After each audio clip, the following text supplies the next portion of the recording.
नमस्कार दोस्तों, जय माता दी। तो सबसे पहले मैं अपने सभी प्रिय दर्शकों को नवरात्र की ढेर सारी बधाइयाँ देता हूँ तथा माता रानी से हमेशा प्रार्थना करता हूँ कि जो भी दर्शक हमसे जुड़े हुए हैं तथा मेरे को पूरा फॉलो करते हैं उनके जीवन में कभी कोई दुख दर्द मत आने देना। वैसे आज की इस वीडियो में एक बहुत ही ज़बरदस्त सुंदर नवरात्र व्रत की मैं कथा लेकर आया हूँ।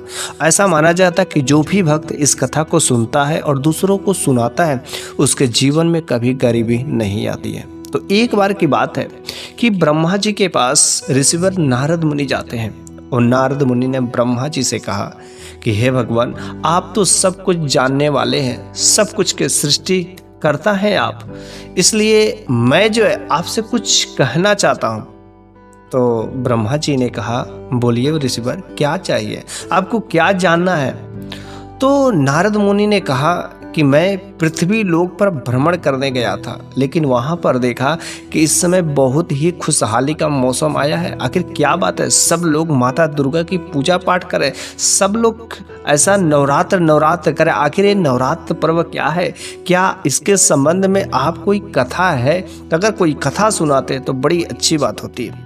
तो ब्रह्मा जी ने कहा, अवश्य ऋषिवर नारद, मैं आपका मन का जो संशय है अवश्य ही दूर करूंगा, लेकिन इसके लिए मैं आपको एक छोटी सी कहानी के माध्यम से मैं समझाऊंगा, क्योंकि इस कथा को जो भी सुनता है उसके जीवन से दुख दर्द, जन्मों की गरीबी हमेशा के लिए उसके कष्टदायक जिंदगी खत्म हो जाती है। तो बस मैं चाहता हूं कि हमारे जो भी भक्त हैं इस वीडियो को पूरा देखें।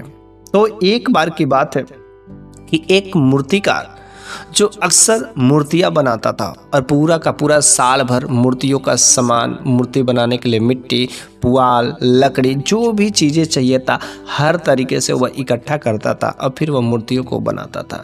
साथ ही साथ वो मूर्ति को तो बनाता था, लेकिन वह माता दुर्गा का बहुत बड़ा भक्त था। जब नवरात्र का समय आता था तो मूर्तियों का ऑर्डर लेकर के और बड़े ही सच्चे लगन से वह जो मूर्तियाँ बनाता था, मूर्ति बना करके उसका नाम अच्छा खासा चल रहा था, सब कुछ ठीक ठाक थे, उसके पास पैसे की भी कोई कमी नहीं थी। लेकिन उसकी शादी करनी जरूरी थी क्योंकि वह घर में इकलौता था, उसका कोई नहीं था। फिर उसने एक खूबसूरत संस्कारी लड़की को देकर के उसने विवाह भी कर लिया। विवाह करने के बाद दोनों पति पत्नी में खूब जमते थे, लेकिन वह अपना भक्ति भाव कभी नहीं छोड़ा। भक्ति भाव करता, साथ साथ उसकी पत्नी भी खूब भक्ति भाव में रम जाती। दोनों पति पत्नी मिलकर के माता दुर्गा की भक्ति भाव, पूजा, आरती हर तरीके से करते थे। और वह सुबह पूजा पाठ करने के बाद शाम के समय में या उसके बाद जो है दुकान पर चला जाता था, अपना मूर्तियां बनाता और मूर्तियों को बेचता, यही उसका काम था। लेकिन गजब की बात तब हो जाती कि वह छोटी छोटी भी कुछ मूर्तियां रखा था और उसे भी बेचता था। तो एक ग्राहक आया और वह मूर्तियों का मोल भाव किया, मूर्ति ले करके वह जो चला गया और बात में ही उससे इतना अपने बातों में खो गया कि उससे पैसे लेने ही भूल गए। लेकिन जब उसे पता चलता है, करे मैंने तो उसे पैसे लिए ही नहीं, फिर वह उसके पीछे भागा ताकि मैं जो है उससे पैसे ले सकूं। लेकिन खुदा को कुछ और ही मंजूर था। रास्ते में उसके ऊपर एक गाड़ी चढ़ जाती है, जैसे गाड़ी से टक्कर लगती है और गाड़ी उसके एक हाथ पर चल जाती है, जिसके वजह से उसका एक हाथ काटना पड़ जाता। बेचारा वह मूर्तिकार था, मूर्ति में हाथ का ही तो कला होता है, हाथ की ही तो सफाई होती है। अब बेचारा उस मूर्तिकार का एक हाथ कट जाता है। अब वह करे तो करे क्या, वह आकर के और ये सब चीज़ें देख करके अगल बगल के लोग भी बड़े मायूस होते हैं और कहते हैं, हाय ये क्या हो गया, अब ये कैसे मूर्तियाँ बनाएगा, इसका जीवन यापन कैसे चलेगा। पत्नी भी बड़ी चिंतित होती कि हे भगवान, अरे हम लोगों ने क्या ऐसी गलती किया था कि मेरे पति के साथ में ऐसा किया, किस चीज़ की कमी की थी, हम लोगों ने कभी तो कोई कमी नहीं की। लेकिन मूर्तिकार ने कहा, नहीं, इसमें भगवान का दोष नहीं है, भगवान ने दो हाथें दिया इसीलिए दिया है ताकि अगर एक हाथ नहीं रहे तो एक हाथ से काम कर सको। चलो कोई बात नहीं, एक हाथ से करने की आदत नहीं है, लेकिन एक हाथ से करने की धीरे धीरे आदत हो जाएगी। लेकिन मूर्ति अगर हम नहीं बनाएंगे, इसको अपना दोष मान करके और इस पर मैं रोता रहूँ तो कोई मेरी सहायता करने वाला नहीं है, हम एक कमज़ोर बन गए। ऐसा बिल्कुल ही नहीं, एक हाथ से ही मेरे को मूर्तियाँ बनाना सीखना होगा। बस पत्नी भी कहती कि ठीक है जी, इस तरीके से आप दोषी बन करके और आप जीवन भर बैठे रहेंगे तो घर का खर्चा कैसे चलेगा। वह एक हाथ नहीं रहता, उसके बावजूद भी वह दुकान पर जाता है और वह मूर्तियाँ बनाना शुरू कर देता है। लेकिन अब वह मूर्तियाँ बनाता है तो मूर्तियाँ बनती ही नहीं थी, क्योंकि उसे 2 हाथों से मूर्ति बनाने की आदत थी। बेचारा वह बार बार कोशिशें करता है, लेकिन एक भी मूर्ति खड़ी नहीं होती है। घर पर आकर के पत्नी से कहता, करे जी एक भी मूर्ति खड़ी नहीं हो रही है, और देखो नवरात्र का समय आ रहा है, लोग मूर्तियां खरीदने आएंगे, मैं कैसे उन्हें मूर्तियां दूंगा और मैं कैसे बेचूंगा। अगर मूर्ति नहीं बिकेगी, मूर्ति नहीं बनाऊंगा तो बताओ घर का खर्चा कैसे चलेगा।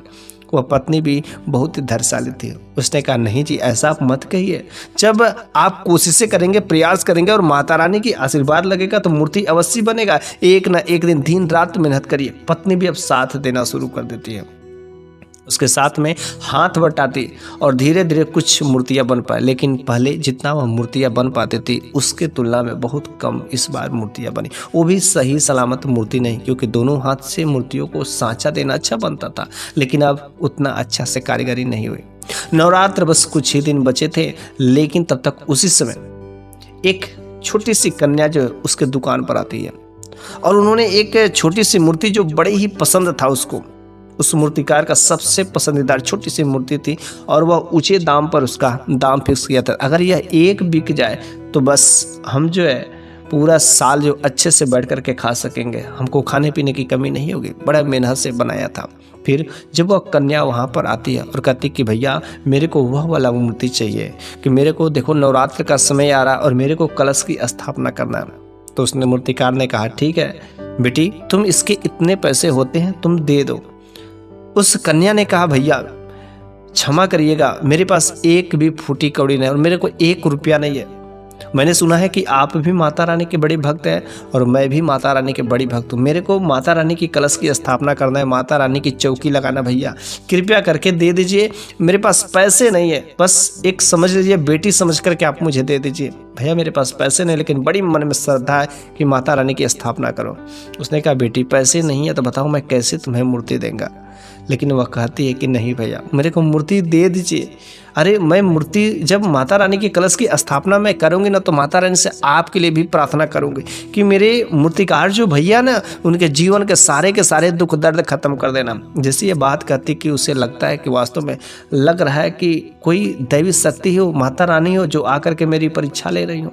लेकिन चलो ठीक है, जाने तो कोई बात नहीं, एक मूर्ति मैं दे देता हूँ, फिर से मैं दूसरी मूर्ति बना लूँगा और माता रानी की कृपा तो मेरे पास रहेगी ही रहेगी।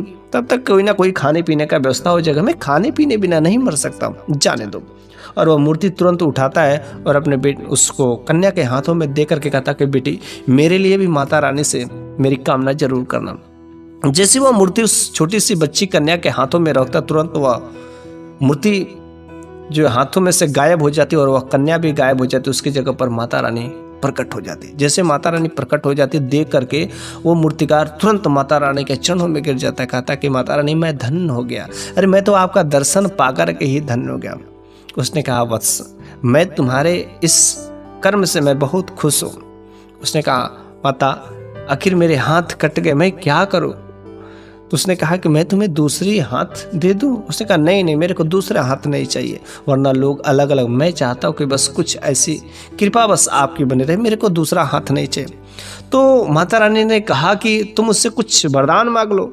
उसने कहा नहीं मेरे को कुछ नहीं चाहिए, बस आपका आशीर्वाद चाहिए, मैं कर्म करूँगा, मेरे को खाने भर के मिलेंगे, मेरे को बस आशीर्वाद चाहिए। लेकिन माता ने कहा कि चलो ठीक है, मैं तुम्हें एक वरदान देती हूँ कि जब तुम जिस भी मिट्टी को छुओगे वह मिट्टी जादुई मिट्टी बन जाएगी और उस मिट्टी से लेकर के जिस भी आकार का तुम मूर्ति बनाना चाहोगे उसी आकार में वो मूर्ति ऑटोमेटिक वह बनती चली जाएगी और यह तुम्हारी यही जो कला बहुत ही लोगों को भाएगी। बस उस दिन से वह मिट्टियों को छूता और छूने के बाद जैसे बनाता बस वो ऑटोमेटिक उस सांचे में ढल जाती। लेकिन माता रानी ने एक और बात कहती कि बेटा तुम कभी भी ये जो मैं शक्ति दे रहा हूँ, मैं जादुई शक्ति मैं दे रहा हूँ, इसको कभी जो गलत तरीके से इस्तेमाल मत करना, कभी घमंड मत करना कि मेरी चीज़ है। कभी कोई अगर मजबूर आदमी मिले तो उसकी सहायता भी कर देना। उसने जैसा कहा था वैसा काम किया। अब तो मूर्तियाँ खूब बनाता, खूब अच्छी अच्छी इसकी मूर्तियाँ खरीदने के लिए लोगों की लाइन खड़ी हो जाती, छोटी से लेकर के बड़ी मूर्तियाँ, हर प्रकार की मूर्ति जिस सांचे में चाहे, जिस तरीके से चाहे, इतनी तरीके से वह लोग हैरान हो जाते थे। आखिर वह अकेले ही है, एक के हाथ भी नहीं है, वह किसी को रखा ही नहीं है, लेकिन वह इतनी सारी मूर्तियों को कैसे वह अकेले बना लेता है। लेकिन धीरे धीरे लोगों को पता चल ही जाती है कि इसके हाथ में एक जादुई शक्ति है, वह जिस आकार में चाहता है उस आकार में बना देता है। बस इसी वजह से लोग वहाँ पर लाइन लगा के खड़ा रहते थे मूर्ति लेने के लिए। लेकिन कुछ दिन बीते और उसके पास ढेर सारे धन दौलत, खूब अच्छा खासा घर बन गया। फिर से माता रानी ने सोचा कि इसकी तो परीक्षा तो अवश्य ही लेनी पड़ेगी। तो माता रानी ने एक जो है भिक्षुक का वेश बनाया और भिक्षुक गरीब लाचार का भेष बना करके पहुंच गया मूर्तिकार के दुकान पर और वहां पर रो करके कहने लगा, भैया मेरी सहायता करिए, भैया मेरी सहायता करिए। उसने कहा, बताओ तो तुम्हें क्या चाहिए, किस प्रकार की सहायता करना है, तुम्हें मूर्ति चाहिए, पैसे चाहिए, क्या चाहिए, जो बात बोलना है बोलो ना। उसने कहा, भैया मेरी माँ अभी हाल ही में मर गई है और मेरे को अपनी माँ की बड़ी याद आती है और मेरी माँ का कोई जो चित्र मेरे पास नहीं है, तो आप जो है मेरी माँ का चित्र बना देंगे क्या? उसने कहा, हाँ बताओ कैसी कैसी है, किस शक्ल की है। लेकिन कहा कि नहीं, आप वैसे नहीं बना सकेंगे क्योंकि आप उस चित्र को देखे नहीं, मेरी माँ को जब देखे नहीं तो कैसे बनाएंगे। एक काम आप करिए, जो आपके अंदर ये जादुई विद्या है, मैंने सुना है कि जादुई शक्ति मेरे को दे दीजिए कुछ समय के लिए, फिर मैं माँ की मूर्ति बना करके मैं तुम्हें दे दूँगा। उसने कहा, ठीक है, अगर ऐसी बात है तो अगर मेरे देने से अगर तुम्हारी माँ की मूर्ति बन जाएगी तो कोई बात नहीं है। वैसे माता रानी ने कहा है कि कभी घमंड मत करना, गर्व मत करना। वो मन ही मन सोचता है कि अगर मैं इस अनजान व्यक्ति की ऐसे मैं अपनी शक्तियाँ दे दूँ तो फिर मैं रोड पे आ जाऊँगा। लेकिन जाने दो, माता रानी ने कहा कभी घमंड मत करना, इस शक्ति का दुरुपयोग मत करना, अगर किसी का सहायता हो सके तो उससे सहायता जरूर करना। फिर वह उनको माता रानी के मंदिर में ले जाता है और वहाँ पर वह तैयार हो जाता है अपनी शक्तियों को ट्रांसफर करने के लिए।